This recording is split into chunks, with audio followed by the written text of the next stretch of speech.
Hello everyone, welcome back again. तो standard 8 scholarship में हमने जो लेसन्स किया था, इसके पहले ratio proportion and variation 11th lesson है।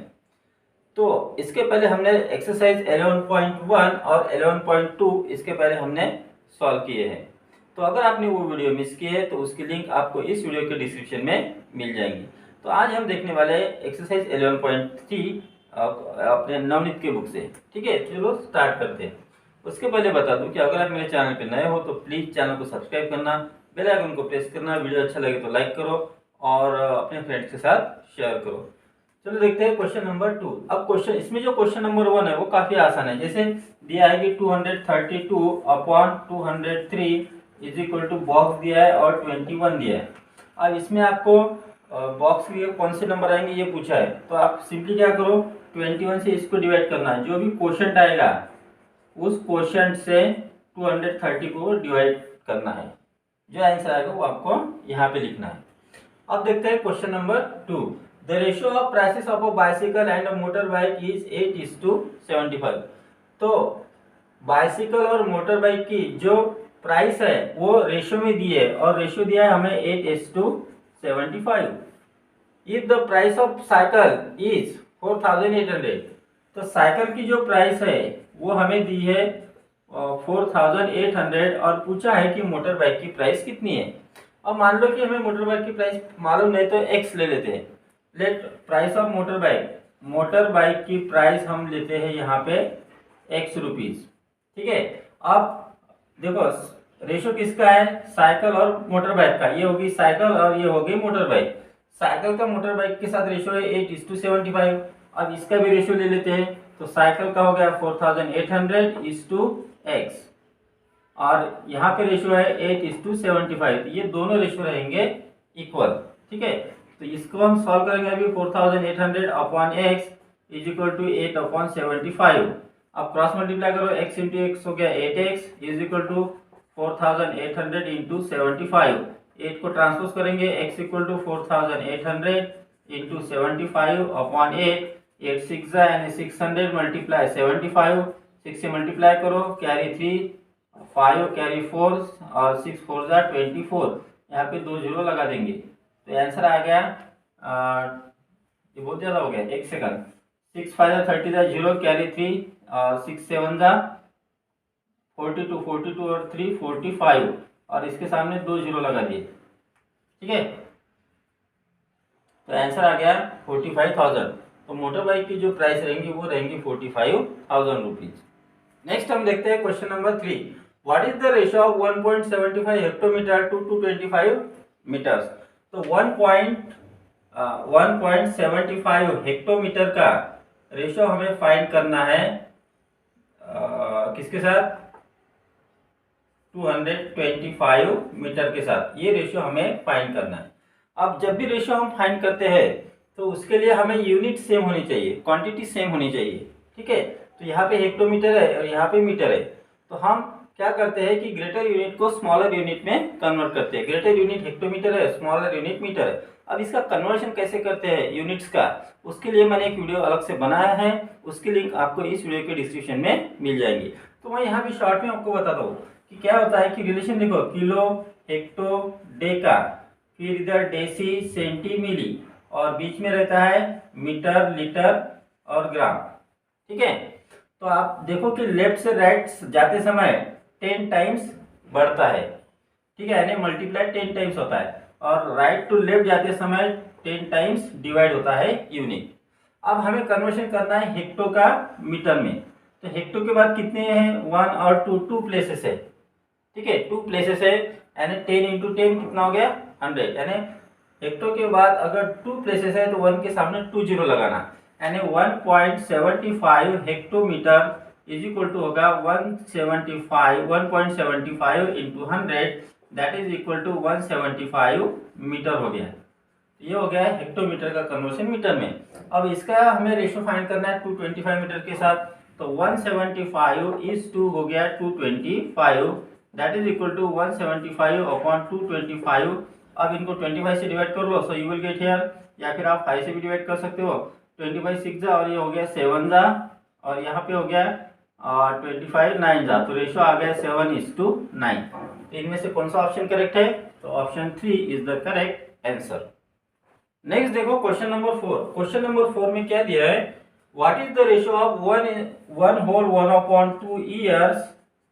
इसका रेशियो हमें फाइंड करना है टू 4/1/2 मंथ्स के साथ। तो इतने ईयर का इतने मंथ के साथ हमें रेशियो फाइंड करना है। यहाँ पे भी यूनिट सेम नहीं है तो यूनिट सेम करेंगे। सबसे पहले तो देखो इसको पहले मिक्स फ्रैक्शन को इम्प्रॉपर में कन्वर्ट कर देते। 2 1 2, 2 + 1 3, तो 3/2 ईयर्स आ गया। इस टू सॉरी यहाँ पे हमें ईयर्स लिखना होगा, ठीक है। इस टू हो गया, 4 2 8 + 1 9, 9/2 मंथ्स हो गया। अब ईयर्स का कन्वर्शन मंथ्स में करो, तो उसके लिए हम 12 से मल्टीप्लाई करते हैं। सो यू विल गेट हियर 3/2 × 12, ये हो गया मंथ्स, इस टू 9/2। तो 2 1 2 6 जा, तो ये आ गया 3 × 6 यानी हो गया 18। 18 इस टू यहाँ पे हो गया 9/2। ये हो गया इसका रेशियो। अब इसको हम करेंगे सॉल्व। वो कैसे? 18/9/2 मतलब इस तरह से हम लिखेंगे, फ्रैक्शन से डिवाइड करना है, रेसिप्रोकल से मल्टीप्लाई करना। सो विल गेट हियर 18 × 9/2 का रेसिप्रोकल क्या होता है? 2/9। 9 2 जा 2 2 जा 4, और नीचे रह गया 1, दैट इज 4:1। तो 4:1 यानी option 2 is the correct answer. Next हम देखते हैं क्वेश्चन नंबर 5। इसमें फिल इन द ब्लैंक्स है।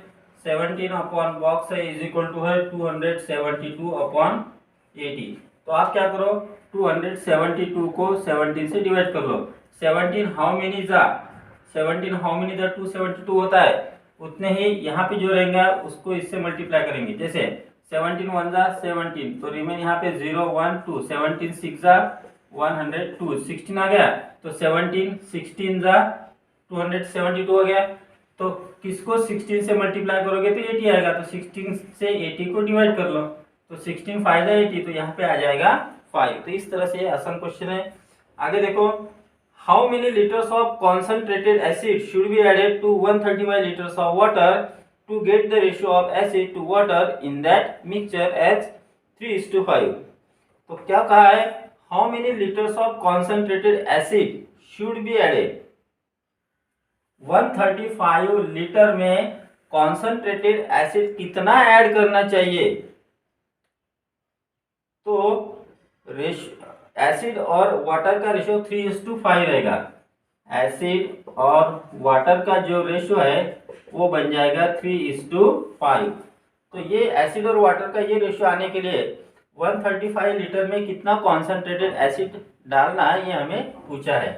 तो मान लेते कि x लीटर कॉन्सेंट्रेटेड एसिड डालना है, तो x litre is to 35 litre, ये जो रेशियो है that will be equal to this ratio. इसको कैसे सॉल्व करेंगे? x/135 is equal to 3/5, cross multiply करो। 5x इज इक्वल टू 3 × 135, ठीक है। 5 को ट्रांसपोज करो तो x इज इक्वल टू 3 × 135/5, 3 × 5 से डिवाइड करो। 5 2 जा 10, 5 7 जा 35, 3 7 जा 21, 3 2 जा 6 और 8, आंसर आ गया 81 लीटर। तो 135 लीटर वाटर में 81 लीटर कॉन्सेंट्रेटेड एसिड को हमें डालना पड़ेगा, तब जाकर उसका रेशियो 3:5 बनेगा। तो यहाँ पे ऑप्शन कौन सा है? तो option 4 is the correct answer. Next देखो क्वेश्चन नंबर 7 हम यहाँ पे देखते हैं। क्या कहा है? 12 workers can complete a piece of work in 10 days. तो 12 वर्कर्स 10 डेज में, ये हो गए वर्कर्स और ये हो गए डेज।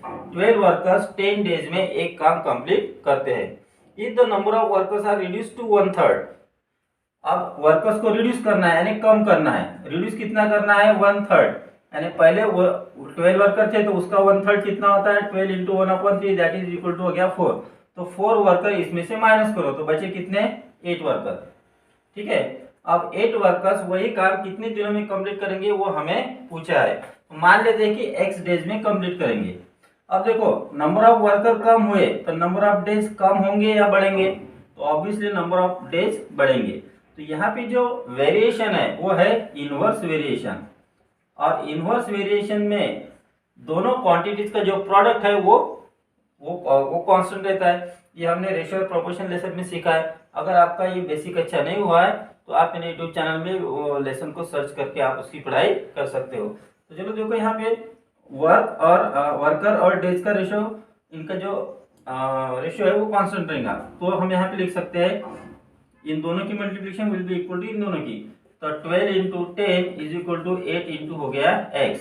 तो x इज इक्वल टू क्या होगा 120 अपॉन 8। 8 से डिवाइड करो, 8 वन 8, रिमेन 4, 8 5 40। तो 8 वर्कर्स को वही काम कंप्लीट करने के लिए 15 डेज लगेंगे। तो कौन सा ऑप्शन है इसमें से? तो option 3 is the correct answer. Next हम देखते हैं क्वेश्चन नंबर 8। अब यहाँ पे थोड़े क्वेश्चन आगे पीछे हो सकते हैं, मतलब 8 की जगह 7 हो सकता है या फिर 9 आपके इसमें हो सकता है। The distance between Kolhapur and Nashik, Kolhapur और नासिक ये दो शहरों के बीच का जो डिस्टेंस है वो 6 hours at the speed of 77 kilometre per hour. मतलब इनका जो डिस्टेंस है उसको टाइम कितना लगता है 6 आवर लगता है, और उसके लिए स्पीड कितनी है? तो स्पीड है 77 किलोमीटर पर आवर की स्पीड से जाए तो वो 6 आवर में डिस्टेंस कवर हो जाता है। आगे देखो क्या बोला है, to cover the same distance, मतलब डिस्टेंस इतना ही कवर करना है, सॉरी इन दोनों में जितना डिस्टेंस है उतना ही कवर करना है ये दोनों शहरों का। By how much should the speed in kilometre per hour be increase. तो स्पीड कितने किलोमीटर पर आवर से इंक्रीज करनी पड़ेगी ताकि वो डिस्टेंस 5 एंड हाफ आवर में कंप्लीट हो जाए। यानी अब टाइम दिया है 5 एंड हाफ आवर, अब इतना ही डिस्टेंस, मतलब इन दोनों में जितना डिस्टेंस था उतना डिस्टेंस हमें कवर करना है, लेकिन 5 एंड हाफ आवर में। तो स्पीड कितने से बढ़ानी होगी ये हमें पूछा है। तो मान लेते हैं कि x से बढ़ानी होगी, x किलोमीटर पर आवर से बढ़ानी होगी। तो अब यहाँ पे देखो डिस्टेंस तो सेम है लेकिन टाइम कम हो गया है। जब टाइम कम हुआ है तो उतना ही डिस्टेंस कवर करने के लिए हमें स्पीड को बढ़ाना होगा। ये जो वेरिएशन है वो हो जाता है फिर इनवर्स वेरिएशन, और इनवर्स वेरिएशन में दोनों क्वांटिटीज का प्रोडक्ट कांस्टेंट होता है। ठीक है, तो पहले इस x जिसमें उसकी पहले लिखेंगे। तो इसका तो आंसर हो गया 5 to the 10 plus 11 upon 2 hour, यानी 11 अपॉन 2 मल्टीप्लाई x, ये दो क्वांटिटी की multiplication that is equal to इन दोनों की मल्टीप्लीकेशन है 6 इंटू 77। अब इसको ट्रांसपोज करो तो x is equal to 6 into 77, तो इंटू इसको डिवाइड करना है रेसिप्रोकल से मल्टीप्लाई करना। देखो यहाँ पे ये मल्टीप्लीकेशन में, या फिर आप करो यहाँ 2 डिवीजन में, तो इधर क्या तो मल्टीप्लीकेशन में, 11 मल्टीप्लीकेशन में तो डिवीजन में आ गया। ठीक है, या फिर 11 अपॉन 2 इधर जाएगा तो डिवीजन में, डिवाइड करना मतलब उसके रेसिप्रोकल से मल्टीप्लाई करना। 11 1 जा 11 7 जा 6 7 जा 42, 42 2 जा 84। अब स्पीड चाहिए 84 किलोमीटर, तो कितने से बढ़ाई ये हमें पूछा है। पहली स्पीड थी 77, अब स्पीड हो गई 84। तो स्पीड बढ़ाई है लेकिन कितने से बढ़ाई है? तो 77 प्लस 3 और 4 7, तो 7 किलोमीटर पर आवर से अगर हम स्पीड बढ़ाते हैं तो उतना डिस्टेंस हम 5 एंड हाफ आवर में कंप्लीट कर सकते हैं। तो इसमें कौन सा ऑप्शन है? तो option 2 is the correct answer. Next देखो question number 9। A train takes 210 minutes to cover a distance of 126 kilometre. तो हम यहाँ पे दिया है टाइम और यहाँ पे दिया है डिस्टेंस। तो टाइम दिया है 210 मिनट, तो 210 मिनट में कितना डिस्टेंस कवर होता है? 126 किलोमीटर डिस्टेंस कवर होता है। When the same speed, how long will it take to cover a distance of 168 kilometre? अब स्पीड सेम है, मतलब 126 किलोमीटर जाने के लिए 210 मिनट लगते हैं, तो जिस स्पीड से गए हैं तो वो स्पीड सेम है, लेकिन अब हमें 168 किलोमीटर जाना है तो उसके लिए कितना टाइम लगेगा वो हमें पूछा है। तो मान लो कि x मिनट टाइम लगेगा। अब यहाँ पे देखो स्पीड डिस्टेंस जो है डिस्टेंस बढ़ गया है और स्पीड उतनी है तो हमें टाइम ज़्यादा लगेगा। ठीक है, तो डिस्टेंस बढ़ गया तो स्पीड भी बढ़ जाएगी। ये जो वेरिएशन है ये वेरिएशन हो गया, एक क्वांटिटी बढ़ी दूसरी भी बढ़ गई, तो ये हो गया डायरेक्ट वेरिएशन, और डायरेक्ट वेरिएशन में रेशियो कांस्टेंट होता है। तो इन दोनों का ratio will be equal to इन दोनों का रेशियो। सो देयरफॉर तो जिसमें x है उसको पहले लिखेंगे, तो x is to 168 will be equal to 210 is to 126। इसको सॉल्व करो, x upon 168 is equal to 210 upon 126। 168 को ट्रांसपोज करेंगे, therefore you will get here x equal to 210 upon 126 multiply 168। अब इन दोनों को हम सॉल्व करेंगे। तो सबसे पहले इन दोनों को देखो, 2 से डिवाइड होता है, दैट इज इक्वल टू 2 1 जा 2, 2 5 जा 10 अपॉन 2 6 जा 2 3 जा इंटू 168। अब देखो ये 63 और 168 किसी के टेबल में आते हैं, 19 19 के नहीं आएंगे, तो 60। अच्छा एक काम करो, 6 प्लस 1 7, 7 प्लस 8 15, तो 3 से डिवाइड करो, that is equal to will get here, यहाँ पे भी 3 से होता है, 3 3 जा 9 और 3 5 जा 15 अपॉन 63, यहाँ पे भी 3 से डिवाइड करो, 3 2 जा 6, 3 1 जा इंटू 168, इन दोनों को 3 से डिवाइड होगा, 3 7 जा 3 5 जा 15, 3 6 जा 18, 7 से 35 को डिवाइड करो, 7 1 जा 7 5 जा, तो क्या रह गया 5 इंटू 56, 5 6 जा 5 5 जा 25, तो 280 किलोमीटर पर आवर की स्पीड से जाना होगा। Now we will see question number 10, last question of this exercise. So that is if the cost of 9 kg Alphonso mangoes is ₹1440, तो यहाँ पे क्वांटिटी दी है मैंगोज की, तो 9 यानी वेट दिया है, 9 kg वेट के जो मैंगोज है वो मिलते हैं, यहाँ पे दिए है प्राइस, तो प्राइस कितने हैं 1440, इतने रुपीज में 9 kg मैंगोज मिलते हैं। What is the cost of 2.5 kg, तो 2.5 kg की कितनी रहेगी, तो मान लो कि x रहेगी। अब देखो मैंगो घट गए तो प्राइस भी कम हो जाएगी, ठीक है, तो ये तो हो गया डायरेक्ट वेरिएशन, तो इसमें कांस्टेंट रहता है इनका ratio, therefore 2.5 is to x, यानी हम अपॉन में लेते हैं direct, is equal to 9 upon 1440, cross multiply करो, so will get here 9x is equal to 2.5 into 1440, 9 को ट्रांसपोज करो, x equal to 2.5 into 1440 upon 9, 9 1 जा 9 16 जा, तो यहाँ पे आ गया 160, 2.5 इंटू 160 करो, 16 5 जा 80, कैरी 8, 16 2 जा 32 और 8 40, एक जीरो लगा दो, डेसिमल पॉइंट एक डिजिट के बाद आंसर आ गया फिर 400। तो 2.5 kg अल्फांसो मैंगोज की जो प्राइस है वो रहेगी 400, तो विच ऑप्शन, तो option 2 is the correct answer. अब इसके अलावा इस एक्सरसाइज में आपके बुक में और कोई क्वेश्चन है तो आप मुझे कमेंट बॉक्स में बताना, I will solve it if you find any difficulty.